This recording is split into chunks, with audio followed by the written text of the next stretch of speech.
All right, I'm going to get started here. I had to mute the peanut gallery because there's too much activity going on, too much fun going on back there. But hi, welcome everybody. We've got a wonderful panel today from some of the superstars in the sport. I'm Matt Zimmer, Director of Operations for the CAA. I prefer to be behind the camera, not in front, so I'm not going to be here very much, particularly when we've got such experts that we have coming on with us. We've got Russell Mark, the high performance manager at USA Swimming. We've got Todd DeSorbo, recently crowned NCAA championship coach at the University of Virginia, and Coach Tom Rushton, head coach at Energy Standards Swimming, the 2019 ISL champions. I want to bring them in. Our talking points today are going to be about data, managing it. So we've got some of the best in the business, and I want to bring them in. And a robust conversation already was happening before. But you guys get to choose to unmute yourselves now, which I see you all have. Welcome. Thank you guys for coming to our digital convention. Thank you for being here from wherever it is you are. Obviously, Todd, you must be at your home basement, because that's exactly what your home basement looks like, with tons of trophies and, you know, Cavalier stuff all over the place. But thanks for coming in. But first and foremost, let's talk about, before we get into data and all the nitty gritty, tell us about what it was like to be back on deck for the first NCAA championships, and then to walk away with a trophy and get to jump in and splash. I think everybody wants to revel in your glory, and the fact that you got to have a real season. Everybody got to have a real season, and you came out on top. How was that? Yeah. Well, let me first say, I don't know why, but my heart's beating really quickly. I think I'm more nervous for this than I was for the first relay at NCAAs. You're tapered perfully for this. Great. Yeah, I'm in the presence of greatness here, so I'm a little bit overwhelmed. It was great. Obviously, you know, I think that what I'm more proud of is the accomplishment of just making it through the season healthy, you know, making it to NCAAs. You know, I've got to give a lot of, you know, thanks to our conference for making our conference championship happen and run smoothly. The NCAA for making the NCAA championship meet happen. You know, I think throughout the season, it was just, you know, so much uncertainty that, you know, we didn't know if it was going to happen. And so that was the most important thing to us. And I had continuously told the team, don't worry about, you know, our biggest goal is just getting to the meet. And if we can just get to the meet, we'll do our thing. And, you know, so obviously we got to the meet, and, you know, I think just having a season after having it canceled early last year, and the summer and spring being so rough, and all the challenges this year just made it all the more sweet to, you know, again, just be at the competition, you know, just generally being there, as well as competing at a high level, and, you know, having a lot of people improve and swimming at an elite level throughout the season. And at the end of the season, just, you know, it's pretty special. And especially for our women's team, you know, it's the first NCAA title in our team's history. It's the first NCAA title in our conference's history. So, you know, I constantly tell the women that, you know, hopefully we will win more, but no other team will ever be able to say what they can say, that they were the first. They were the first here to do it at Virginia, the first in the conference, and it's pretty special. So I've been fortunate to be able to jump in the pool quite a bit after different championships, all the way back from when I was at UNCW. And this one was definitely the most fun. I did a flip and I got vertigo halfway through, and you know, but it was worth it. That's worth it. It's pretty good. And your trophy is taking a tour right now. I know you said it was sitting in the car. Hopefully, yeah, you know, crack the windows, let it breathe a little bit. The staff wanted to treat it like the Stanley Cup, you know, and everybody get to, you know, have it for a week or so. But yeah, it's we took some pictures yesterday at our rotunda and with the women's team, and so it's hanging out in the car. I might take it out, you know, take it out for another showing tonight at the local bars. That's a good plan. That's a good plan. It's good. With, you know, put a mask on it, please. You gotta be safe. Yeah. Now, Russell, thank you for coming. You've been at a few of these things. You've been instrumental in some of your talks with us so far. You're obviously, you know, one of the kings of data mining and finding out what's going on. How are you doing? Doing well. You know, it is, as you guys were just saying, just great to be moving through this season and through this year, and obviously have an Olympic trials and Olympic games right around the corner, hopefully, and we're very optimistic about that. And it's great to be at swimming. It's great to see people talking about swimming and not just talking about how you're getting through, but just looking forward to things. And I think that is so positive. And just being on a couple of these, chatting with some coaches yesterday through this CSCA convention, just so much good energy. And I definitely miss the in-person interaction, but obviously community is still here. And that's what's so important to, I think, USA Swimming and swimming in general, just the greater community outside of where we are. So really appreciate it being here. Awesome. And Tom, you have been working with the Energy Standard for a while. I'm going to kick things off with you.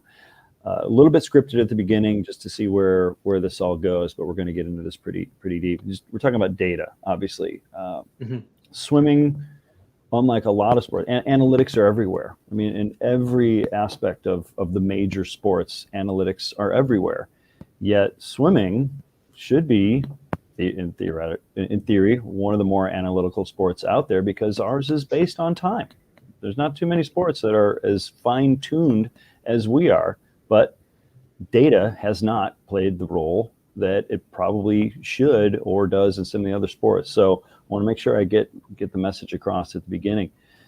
If data plays a huge role in many other sports, swimming's been behind for a bunch of reasons. All of you folks have a lot of different experiences from the NCAA through national teams to ISL.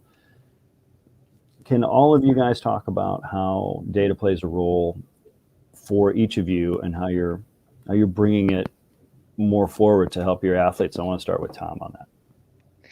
Man, I got the hard question. These guys just got to joke about what they're doing. I get the hard question right off the bat. I know. That's okay. Listen, I can handle it. Sorry. Wild card. I appreciate it. So for me, I've worked with. I did do some work with the Canadian national team before I was at Energy Standard, and some people know that there's a lot of analytics that go into, especially what they call on-track times and moving through tracking age group performances in the hopes of potentially predicting some kind of success in that. And so in my former jobs, that was quite important. Now we kind of have two different things that we look at with data. Probably the most immediately relevant for most people is just the biomechanical aspect of things. And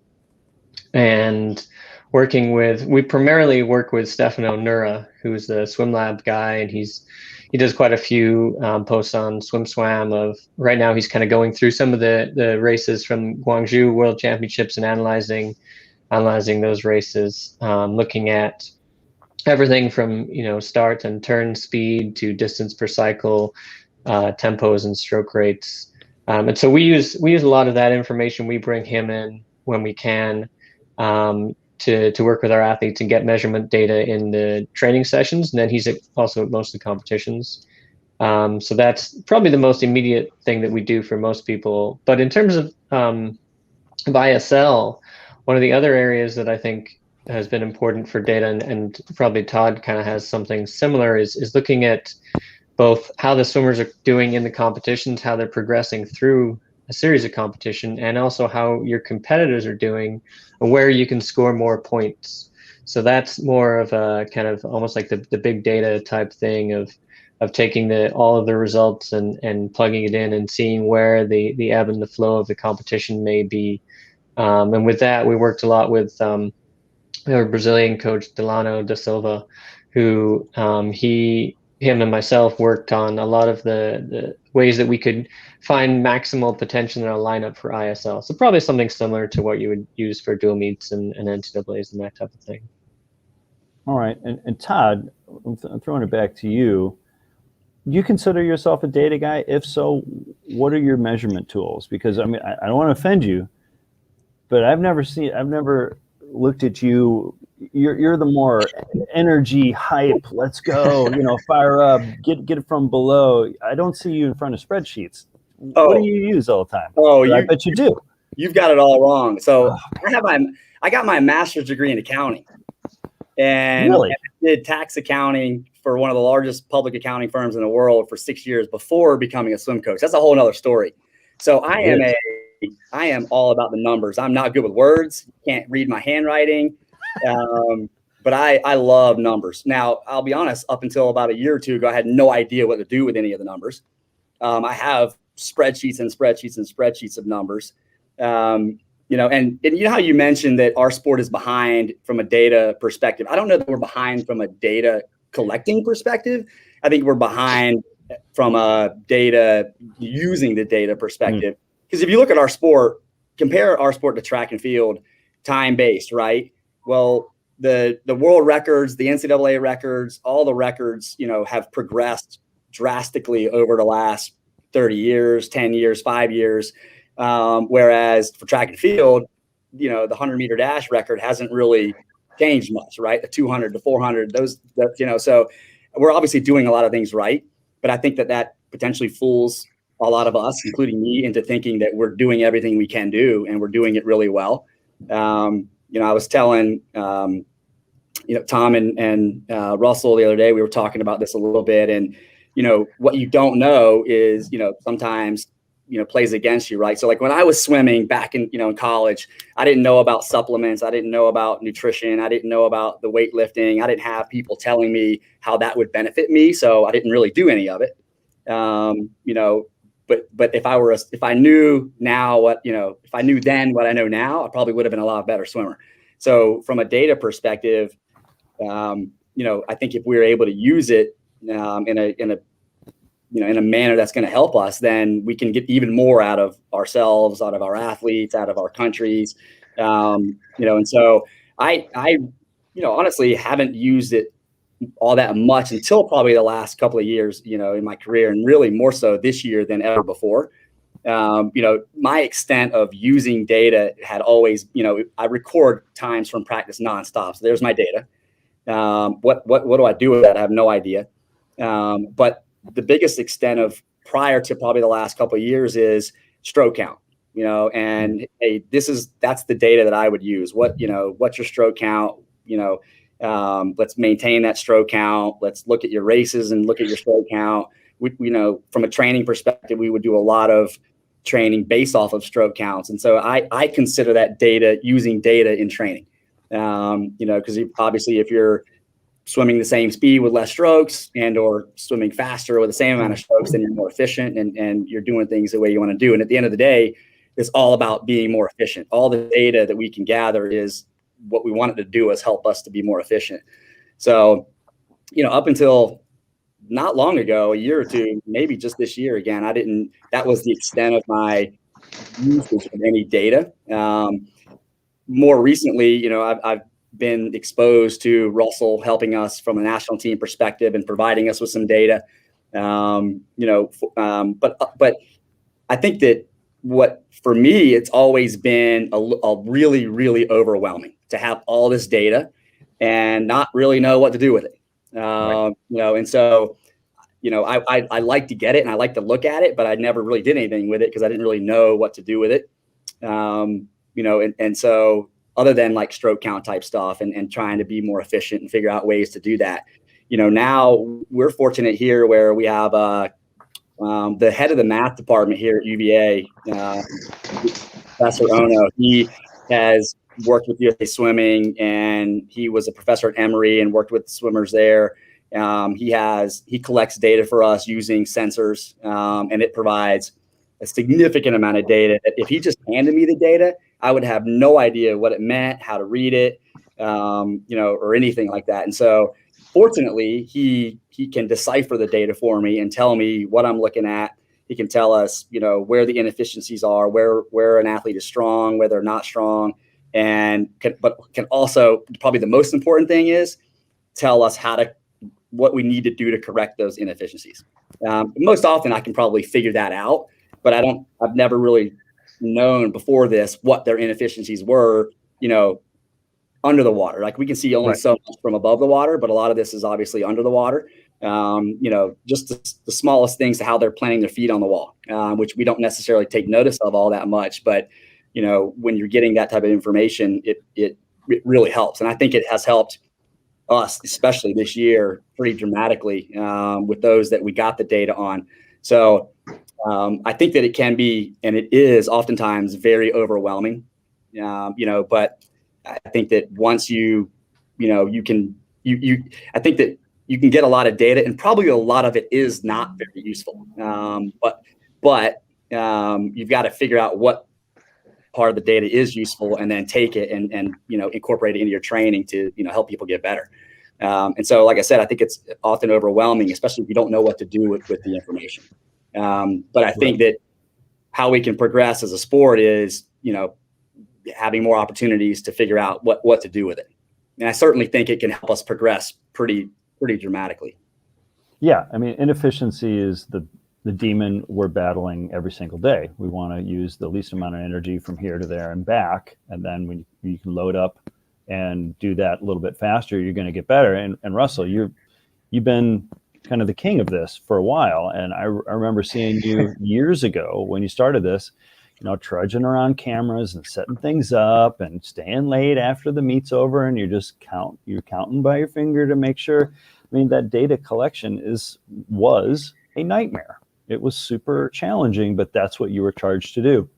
You personally have helped make that more efficient. You've personally been at the forefront of figuring out, hey, how do we decipher this? How do we distill this down to something that's digestible? So what Coach DeSorbo was talking about, it's overwhelming. I mean, we all have a stopwatch or two in our hands. We get some points, and we can count a few strokes, but that's one kid in a pool, which takes us away from looking at 20, 30 other kids. And then you're talking about you're an age group team or high school team. You're like, forget it. I can't dive into that because it's just not accessible. How is it accessible to you now? Because you are privileged in the sense that you now have more tools to help you distill this down.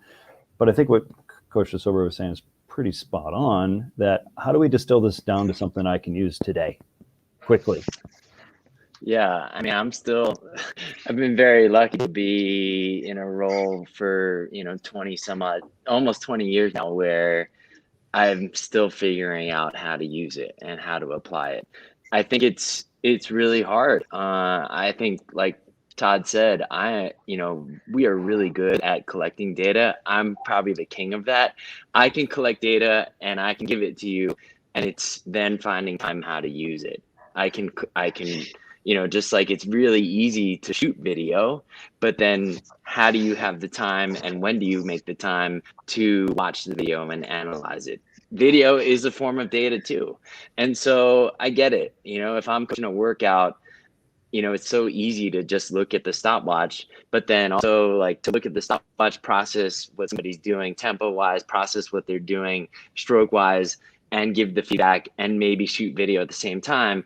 Like there's like that's just a handful. So I absolutely get it. I would say from my role, what I shoot to do is I do try to get data into people's hands, and obviously across 100+ person national team and 60+ national team coaches, you're going to have, almost, 150 ways to look at the data and what people are going to do with it. So I would say in my position, I'm trying to get data to people and trying to give them things that they're comfortable using it. I would say, like, when we go to meets now, about 75% of the national teamers want to see their tempos, and whether that's them or their coaches, it's not everybody. And obviously not every coach is using the race data as well.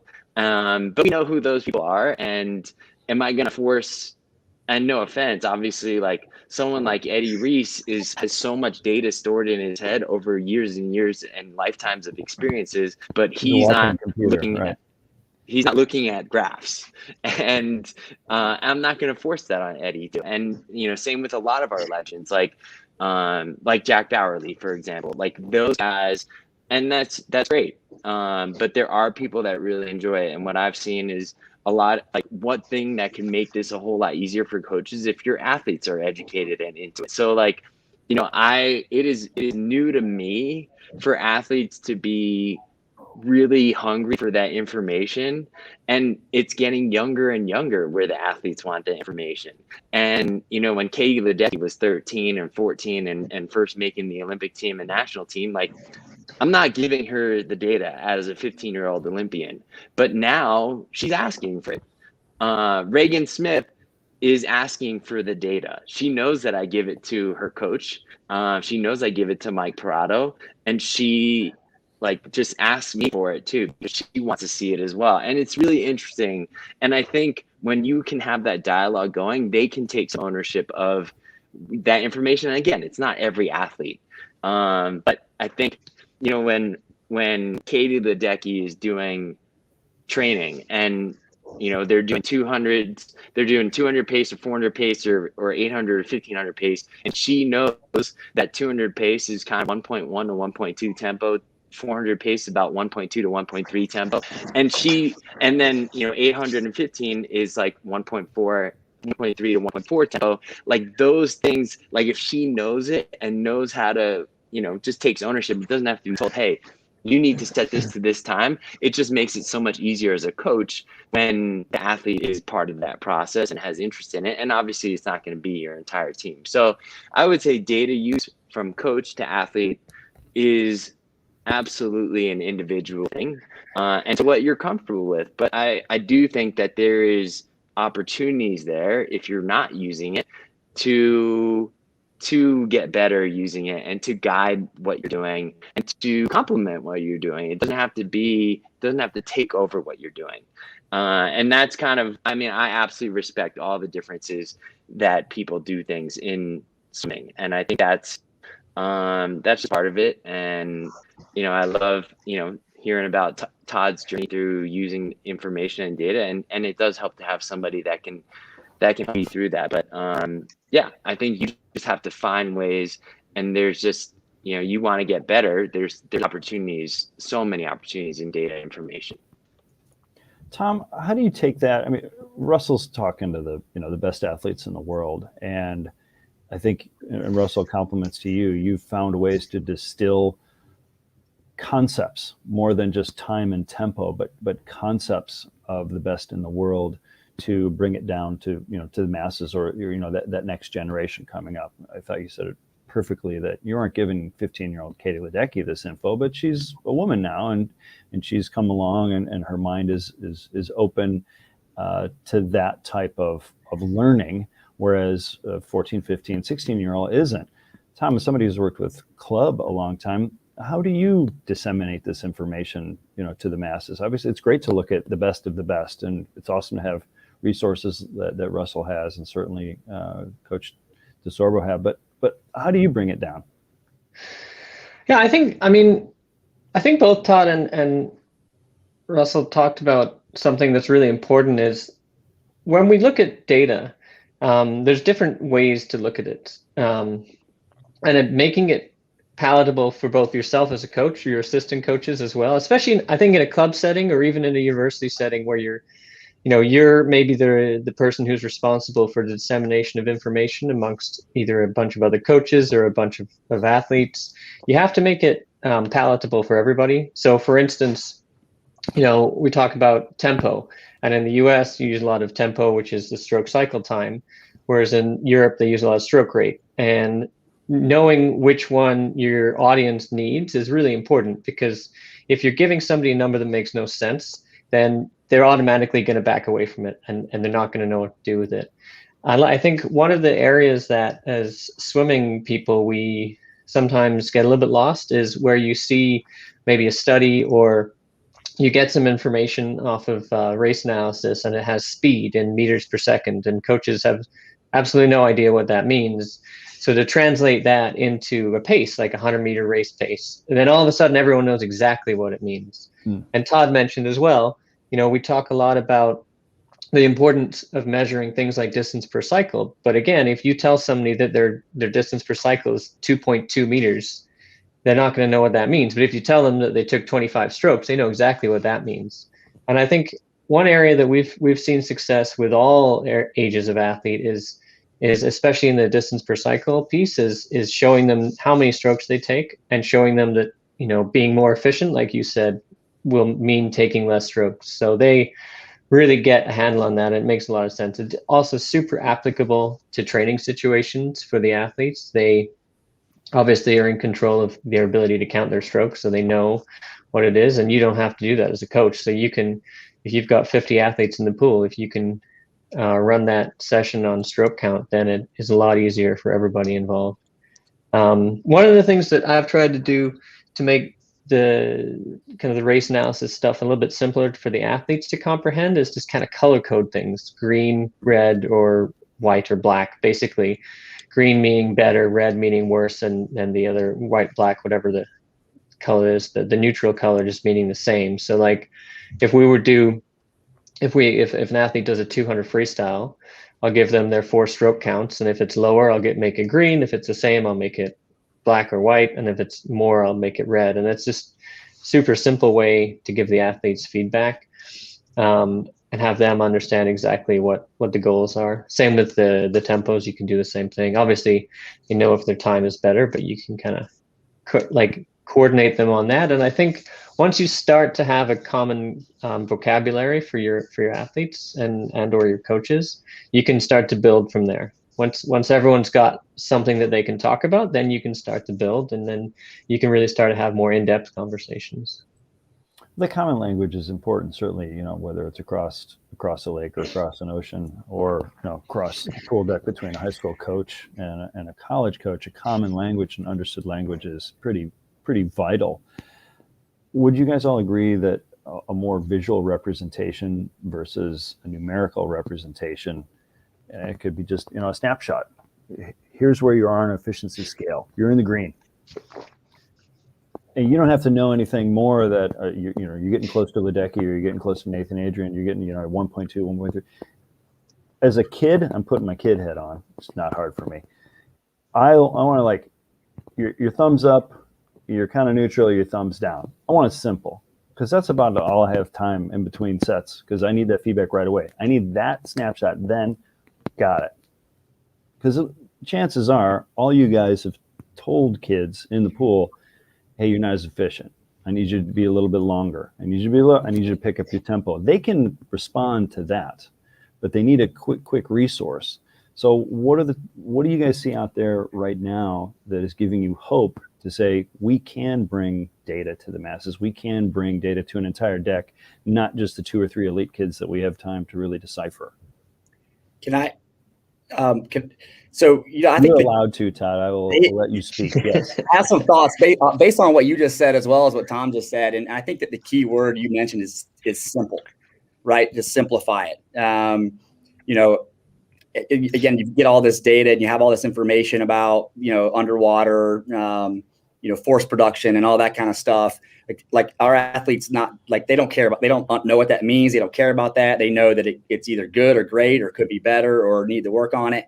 I think that, I coach, we have 50 or 60 athletes in the pool as well. And we are only getting data on our most elite athletes too. Like, to have data, or the type of data we're receiving for 50 athletes would take, there's not enough time for anybody to collect that, and, let alone decipher it all. So I think simplifying it and really focusing on 1 or 2 things that we feel like can benefit them the most.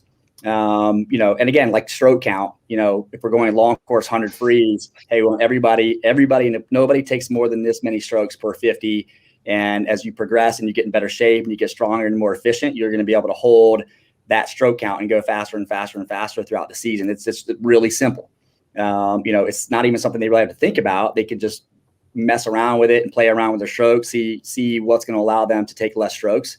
But something that I found where we might have information for 1 or 2 elite athletes, but I think that every athlete can benefit from what an elite athlete might need to work on as well. And probably even more so, right? Because an elite athlete's already really good at a lot of things. So their improvement curve isn't going to be as great. Whereas, some of your less elite athletes, theirs is. So if we get information on, a certain part of their stroke or push off or underwaters or whatever, it's talked about amongst the whole group. And hey, this is what our focus is going to be for the next 6 months. Everybody's going to focus on this, and it might be more than one thing, but everybody certainly can benefit from it. But I think that, keeping it simple, definitely helps them to understand. And then they start seeing the results of it. But, like Tom said, that's something, a lot of those things that the athletes can control, right? They can count their own strokes, and you have time to walk around the deck and say how many strokes you take on your 50, each 50 of your 100, and they can just spit out 2 numbers for you and then go. So I think there's a lot of ways to use data for the masses. If you have a club team that has a lot of athletes, a college team that has a lot of athletes, where everybody can benefit from it by keeping it simple. But everybody, I do think for the most part, everybody in a group can benefit from what you find out about one individual, because usually it's a pretty general thing, that I found that one of our athletes is pushing off the wall, like they're just body's all out of line. Never would have known it or seen it. I can't see that from the pool deck. I just can't. But when you get a picture of it and it's a still picture from a video, and then you see it and you show it to the athlete, then I know what to look for. The kids know what to look for, and they can focus on that and make that, and everybody can make that better. Right. Simple things as in, pushing off with your feet shoulder width apart. So many people push off with their feet right next to each other. Just small things like that. Again, it's simple, but that's data that came from information that, we were given, and everybody on the team can benefit from focusing on pushing off with their feet shoulder width apart. Hold on. You're breaking my mind right now. I'm already behind. You telling me I'm supposed to not keep my feet together? You know how many kids I've screwed up in the last, 20 years by telling them, point your toes and put your ankles together? Who has this data? Why didn't nobody tell me about this? I thought I was friends with you guys. Holding back. I didn't know until yesterday, so don't worry. We're in the same boat. Good. All right. So go ahead. Sorry. Yeah, I was gonna say, I totally agree with that. And I know I was talking a lot about, or talking about specific tempos for Reagan or Katie Ledecky.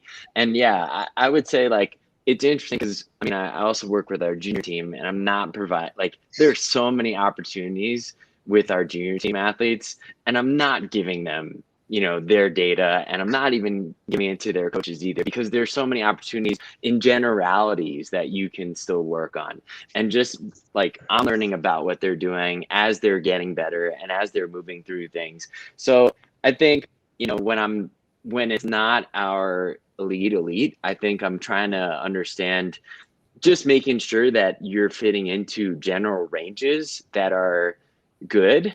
After Olympic trials, after the last 2 Olympic trials, I plan after this one, putting out tempo charts of the range of the tempos of the 8 finalists. And it's okay, at least fall within that range for your average race. And, as you get better, then you could start dialing in okay, I'm consistently at this number, and then I'm going to tweak this very specific number. So, it's kick counts. It's just doing things right, and then kind of dialing into individual data after you kind of progress past those generalities and make sure that you fit into those broad ranges. But yeah, it's keeping it simple in general. And can I say that, there may be a lot of coaches on here who may not have access to information like that, or aren't getting, feedback like that, or don't have the technology to be able to have that information. But I think a great way, and Russell hit on this, a great way to get that information and then use it, or get that data and use it. It may not be specific data to your one athlete or your whole club team, but if those of you, and I've done it before as well, I go, Caleb Dressel's coach, what is, I've talked to his, Caleb's coach, Steve, when he was swimming at Florida. And hey, what is Caleb doing for this? And, I don't have that data. He does. And he share it with me. And then I would say, okay, well, I'm not trying to create Caleb Dressel or Katie Ledecky, but you got to think that what these elite athletes are doing can pertain to what everybody should be doing. And so like Russell said, if he's got a whole heat of 400 freestylers and all of their tempos and rates and stroke counts, and they're all fairly similar, there's a range, and that data can be used for everybody. And obviously it's not a cookie cutter, right? Everybody's not the same, but it's at least a start of information where, okay, this is what the elite level athletes are doing, or this is what the elite level juniors are doing. So let's try to progress towards being able to do that. And so if you don't have access to the data specifically, I think there are a lot of coaches out there who are willing to share like we are right now, and would be happy to provide that information and, to help each other out, at least as a starting point and a baseline. I mean, I think if Russell's got that info, it also can serve as a really good kind of method to begin shaping performances, especially on the junior level, because, if you're looking at a superstar individual like Katie Ledecky or Caleb Dressel, those guys are exceptions to the rule. So it may not be in the best interest of the junior teams or the age group programs to try to mimic exactly all of those things. But if you've got, like Russell was saying, he's got, the entire final at the Olympic trials, and you can get an average of, what a tempo looks like in a 400 freestyle, or how many strokes people are taking in a 200 breaststroke. And that's a really, really good way to just start shaping a higher level performance for athletes. And then, once they're in that type of field, like if you're in that final, you obviously are not trying to aim to be the average there. You're trying to push one of those parameters, the one that you're better at, up higher than everybody else's, and the one that you're the weaker at, you're trying to bring that up to the average level. So having some of the information and just starting to have the dialogue with the athletes can help you really shape the performance in a different way. I do have a question. Oh, go ahead, Russell. I was going to go just like give an example. I mean, one thing I was trying to do before this, which I just ran out of time, was like put together a ton of short course tempo information and stroke and race information. And I think there's opportunity there. I'm sure some people have done that already, but I've done men's and women's 100 backstroke. And I think one way to use data is the best 100 backstrokers on the men's side. I have 8 of them between 43.5 and 45.0. Obviously, these are like the best in history. And you're looking at cycle counts per length of 3.5, 4.5, 4.5, 5. And if you have goals of being in that range or approaching the 45, kind of time frame for the men's 100 back short course, you're looking at how do you design a race and how do you piece together 25s and string together 25s with cycle counts and kick counts that give you 3.5, 4.5, 4.5, 5 cycles. If that's what the top 8 are doing, on the women's side being 4.5, 5, 5.5, 6.5, which, so working backwards from where your goal is, instead of just constructing it by time and then constructing it and deconstructing it by splits, you can deconstruct it by kick count and cycle count by 25 too. And that's one way to use data that could apply to a lot of people. Mm-hmm. Excellent. So what is something from each of you in no particular order, whether it's visual data, obviously data, whether it's numerical data, however you define data, it's information, right? It's in whatever form you want.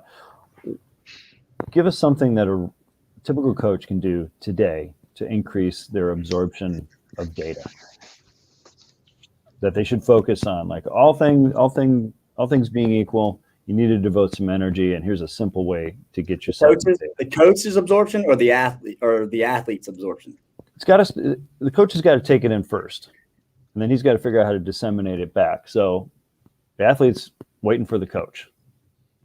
That's their primary person that they're talking to every time. They're the ones that are going to look up in that lane and say, all right, what do I need to do? It's probably not a lot of athletes on the call either, so they might not hear it till the coach says anyway. Since I'm already in the big screen. The big boy.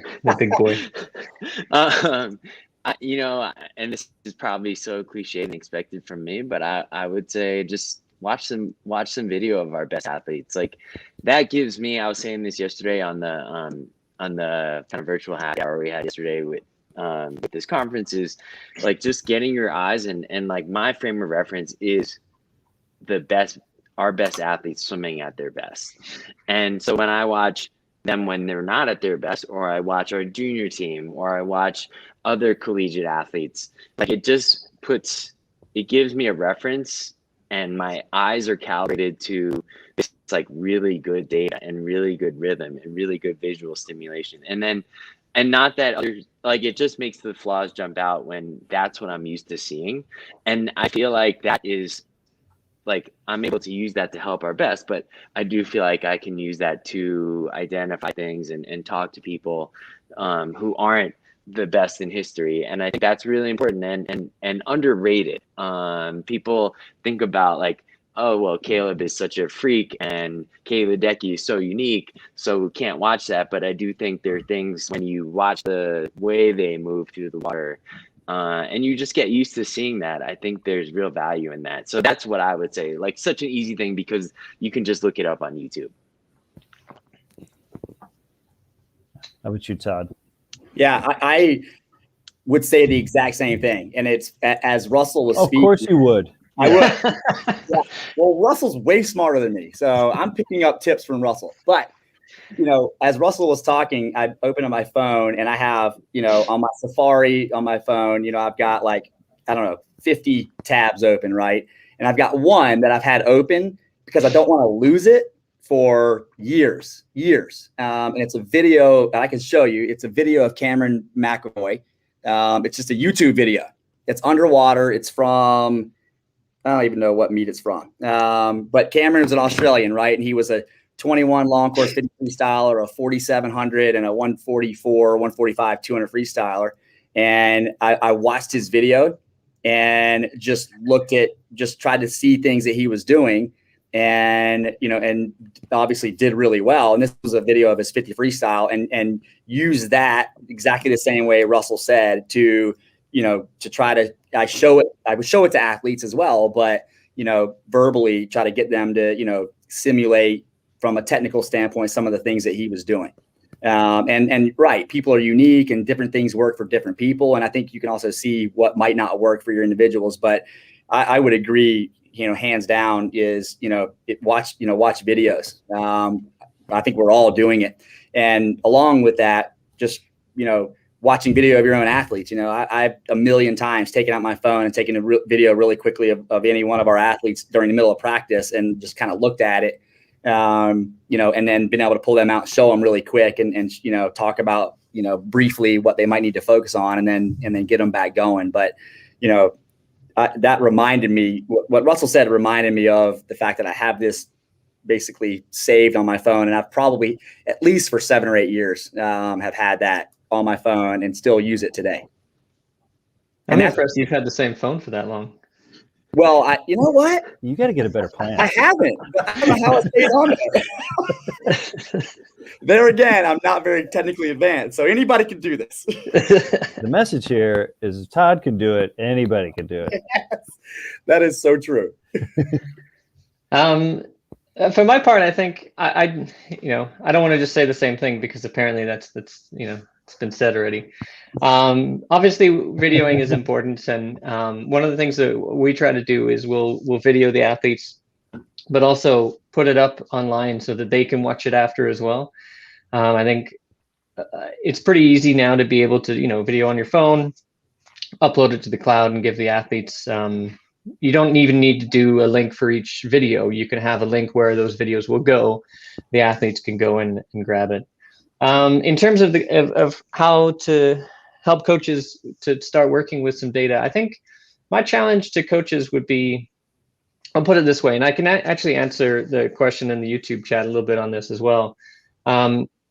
I always think about as a swimmer, you've got 3 main variables. I know there's a lot, but there's 3 main variables that the athletes can control, which will result in their time. So the basic, within the swimming piece, they have their distance per cycle and their stroke cycle time, or their tempo, or their stroke rate, whatever you want to call that. And then on the underwater part, there's the speed, the push off, the underwater kick. So that's kind of the other variable. So basically, I'm saying that there's the underwater piece is one variable, and then the distance per cycle and the stroke cycle time is the other, which give them their time. And I think as coaches, when you're constructing a set, it's really easy to always focus on the time. But I would challenge coaches to try to construct sets that instead of using the time as a variable, like descend 850s, descend 1 to 8, instead to use the other pieces as a variable. So 850s, like try to go the same time, but increase the number of kicks that you do each 50, or just reduce the number of strokes that you take. You can use the tempo trainers to allow the athletes to be in control a little bit more of their stroke rate or their tempo, and so that way you can kind of give them a little bit more feedback or give them more control over what their cycle rate is. And that comes into the question in the chat of how we know when to push an athlete who's to have a different stroke rate than what's previously been successful for them. One of the things that we do is we'll have the athletes race, and we're dealing with less athletes, so it's a bit easier for us to get the analysis of a race. But if you video the races, you can always go back and do it after the fact. So we'll have the video of a race. If it's the stroke rate that we're working on, we'll go and we'll use say that we have a month between the competitions, like you might in like the Pro Series or something like that. In that month, we would work on trying to bump up the rate using the tempo trainers. So if we decide that the athlete needs to rate in the 200 freestyle at 44 strokes per minute, I don't do tempo, so not sure exactly what that would be, but we work on that for a month. If they get to the competition and they're able to achieve it, then in the next cycle, we would try to go a little bit faster. So when they've been successful at the previous goal, if that's still something they need to work on, then we would try to work on it in training until they're successful on it again in the competition. Okay. Russell probably has some thoughts on that too. Yeah, I guess I would just say, I generally, like, my baseline for an athlete and their tempo is what they've done when they're at their best. And I don't really see that changing that much from I think it'll stay in that general area unless you make some huge technical changes. It's just being better at holding that tempo through a length, especially long course, or especially like in breaststroke where you're hitting a whole range of tempos, being better at the different ends of that tempo range. So I would say I generally don't push people to be at different tempos unless there's something glaring, like your tempo is really slow and there's maybe a technical issue that is stopping you from having a better tempo. So I think generally just working with what they're already doing.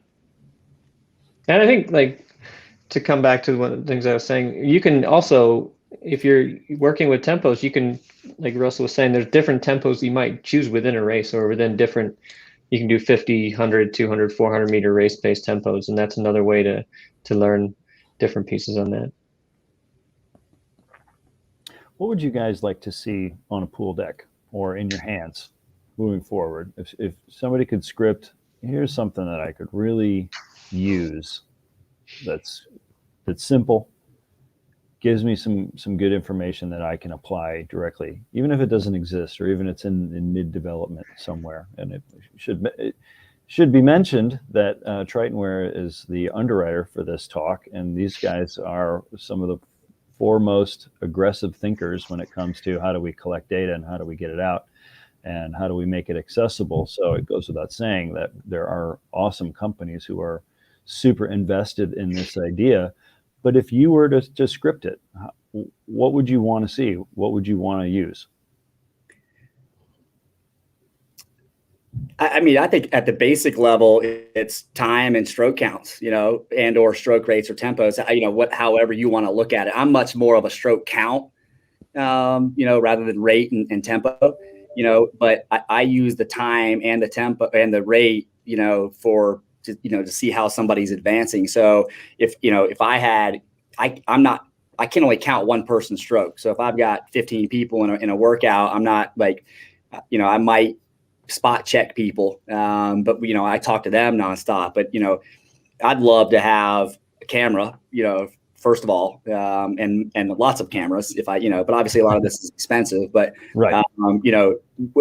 Like real time, real time information and or video that is feeding me that information so that, all right, hey, I'm coaching Alex Walsh the other day, and I'm like, how many strokes did you take? I forgot to count. Oh, great. So we didn't waste it. Like, she's still working hard, but like that didn't give me the data that I need to know if you can do better or if we need to do better, and then the next one, I forgot again. Like, are you kidding me?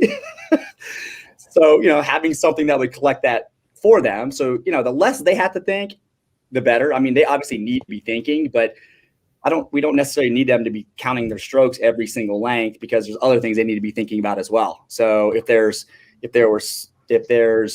somebody to count for them, or something to count for them, then and then they don't have to worry about it. That information comes to me, and I can look at it, and I can just scroll through really quickly. And if I'm saying don't take more than 30 strokes per 50 in these long course 100, and I've got 4 people going over 30 strokes, I can get on them, because either they aren't doing it right or they didn't count right. And so, I think that is, that type of information real time is, pretty important. And it's not that I would be on my phone or an iPad constantly looking at that, but it'd be nice to be able to check periodically, just to spot check it, just like we do. It's always there when you need it. Yeah, no different than asking the athlete how many strokes they took, but that's not an exact science by any means. So, that I think for me would be great. Yeah. Yeah, I think the real time information's cycling's so great. If you watch cycling, if you're watching it on TV, you're getting real time information on all the athletes whenever you want. Like that type of thing would be incredible. They're riding around, mountains, and somehow we get unbelievable analytics out of them from a helicopter. Yeah. So that's that type of thing would be just amazing. I would love. Go ahead.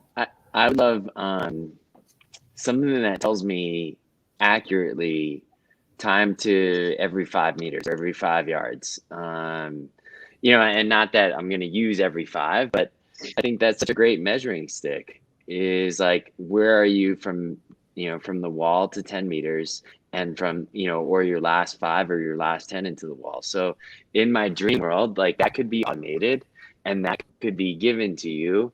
I do, that kind of automated, but also like the delivery, so that I don't have to look at a scoreboard. Something like, I hate being at a swim meet, and like my eyes are trained to automatically, when someone makes a flip turn or a turn of any kind, to turn my head from the pool and look at the scoreboard. And like, I have to consciously say, do not look at the scoreboard, because I need to look at the breakout. I need to look at how they move through that motion. So like, something where like my eyes can not have to be put into that kind of just straining our neck to see the split versus watching the technique, as the underwater is the most important thing, that they're doing that length, and I can't watch it because I'm trying to look at the 100th of a second. Yeah.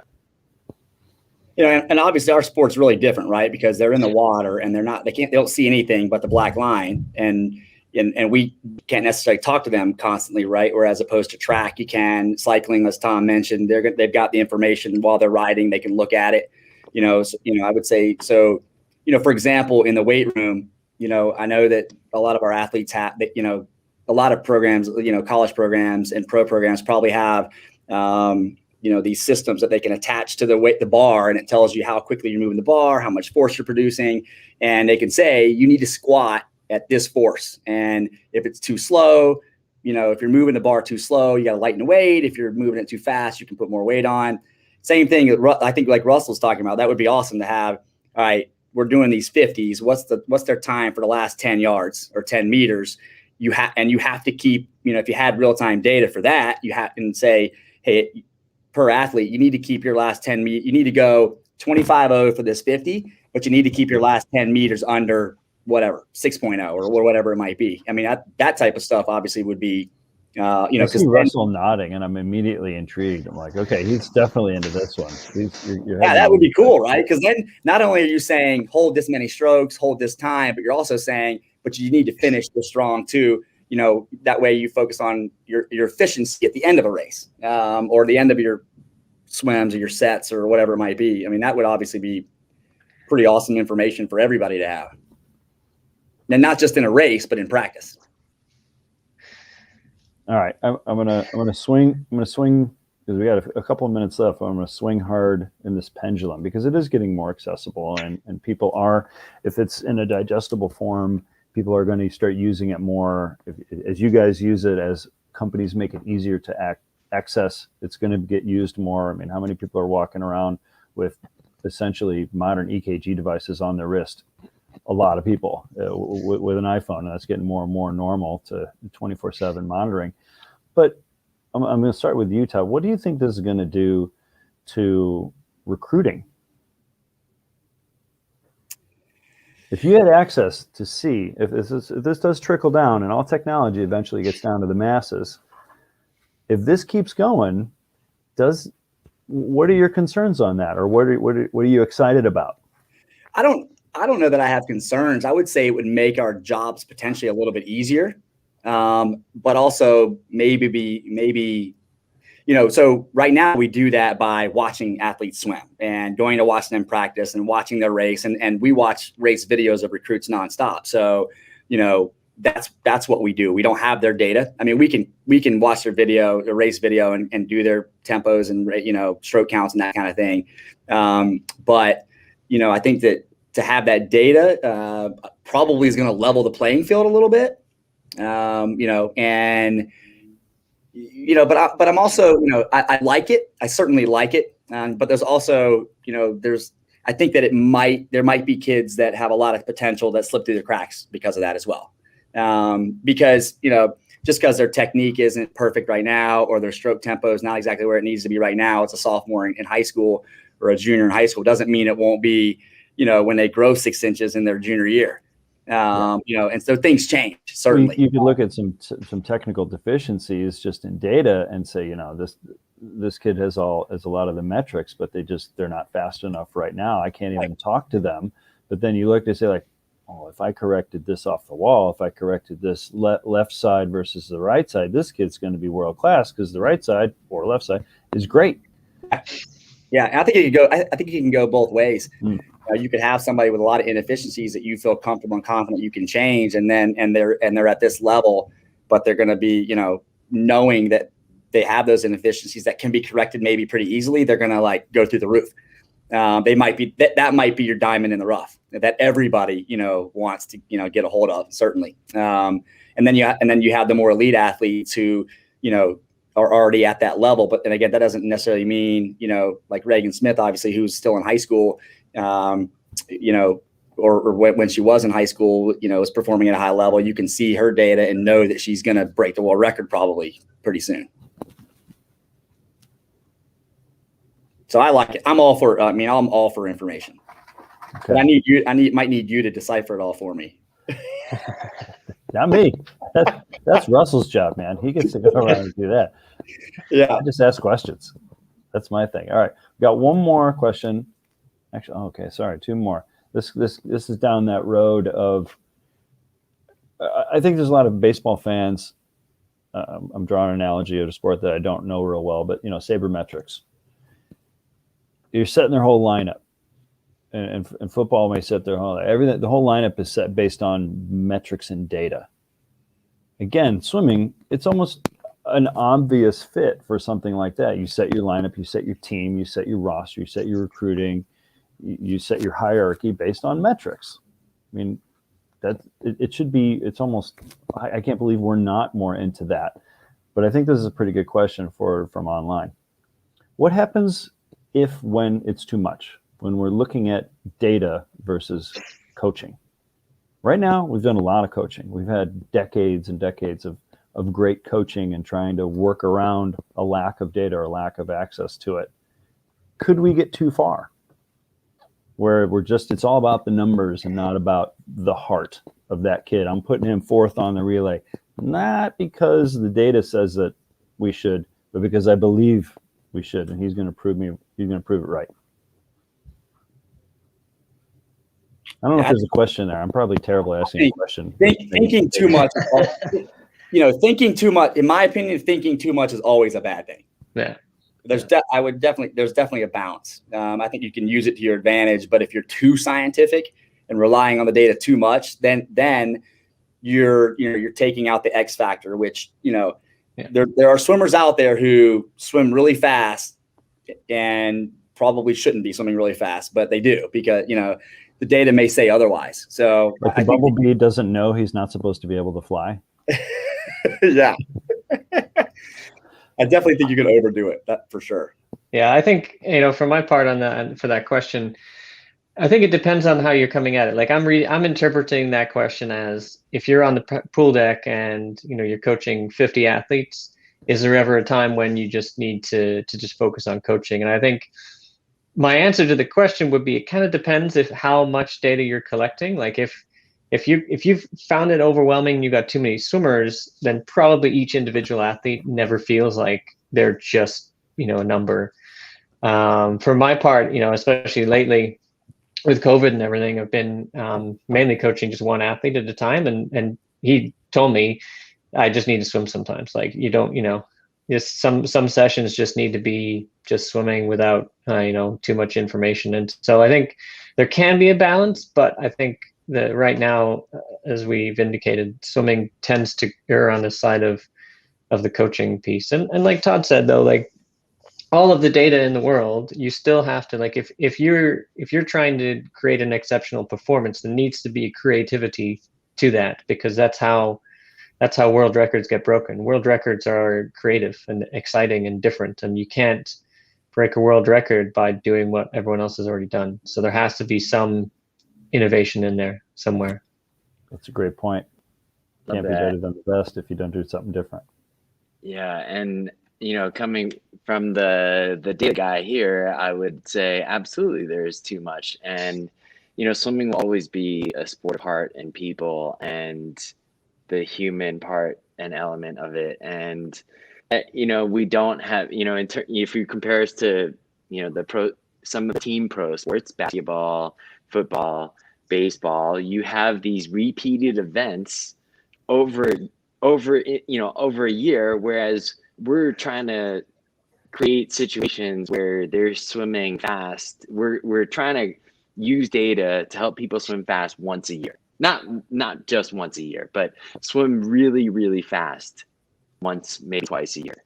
So you don't have that repeatability of the data input. I think you use it to help you, but when it comes to anything technical, whether it's using a number or using technique coaching, like everyone knows, and hopefully everyone continues to know, that there's a time and place for it. Like your swimmers aren't standing behind the blocks and you're feeding them all these things to think about technique. Like you're just not, and I know that too. And I think it's that's where the best come in. That's where the best coaches are. It's knowing when to say the right things and knowing what those right things are in that moment. And it's different things for different moments and different things for different people too. So I think that's where the best coaching comes in, and I will always respect that and always be learning from those legends that we've had in our sport that are doing that and have done that for years and years. That's wonderful. Russell, I couldn't say anything better than myself. I'm not even going to try, so I'm going to quit while I'm ahead. And I'm going to put us on and thank you guys for coming out, and absolutely thank Tritonwear for underwriting this and helping put all you guys together. You guys are some of the best in this business, and it's awesome to hear. It's awesome to hear, you've struggled with data. It's awesome to hear that you want more of it. It's awesome to hear that you don't need too much of it because it's still about heart. And Russell, coming from you, a guy that lives and breathes behind a computer, I think that's it should give us all hope, right? That the sport, we're here because of what it does inside of us, not just what it does on a spreadsheet. So as we find a way to combine that to never lose, what got us all into this thing was jumping in the pool and having a good time, and data can never ruin that. So thank you guys, really appreciate you coming on. Thanks for being a part of our digital convention and an important future thinking group. So this has been great. Thanks again. Yeah, Thank you. Thanks. Thank you. All right, guys, take care. See you guys. Bye.